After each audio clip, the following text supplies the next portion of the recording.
Former Korean President Lee Myung-bak is set to learn whether the court will be issuing a warrant for his arrest on charges of corruption. There was going to be a hearing this morning, but it was called off after Lee said he would not be attending. Instead, the final decision will be made based on documents provided by the former president's legal team and the prosecution. Let's check in with our Park Hee-jun, who's standing by at the Seoul Central District Court. Hee-jun, walk us through what's happening today. Devin, the court has been reviewing the former president's documents since this morning. They decided to proceed without the hearing after Lee Myung-bak made it very clear that he wasn't going to show. So instead, the judge in charge will be examining very closely the interrogation records and evidence.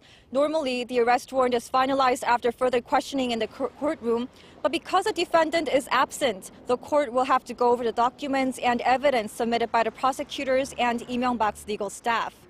During the former President Park Geun-hye's hearing ahead of her arrest, it took around 16.5 hours. And although Lee Myung-bak will be asked no questions in person today, the prosecution's warrant request itself is over 200 pages long.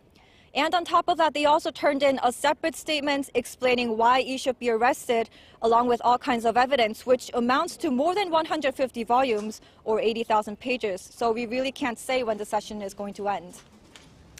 Okay, so we're looking potentially at many hours, but what's the over-under on when the decision will come out? Right, well, the final decision on the arrest warrant is likely to be finalized by tonight at the earliest, or tomorrow morning, which is Friday morning. So the former president will have to sit tight at his home for the time being. Normally, defendants await the results at the prosecutor's office or at court. But in this case, like I said, Lee Myung-bak is standing by at his home, so if the court issues a warrant, investigators will have to escort him to the detention center from his residence.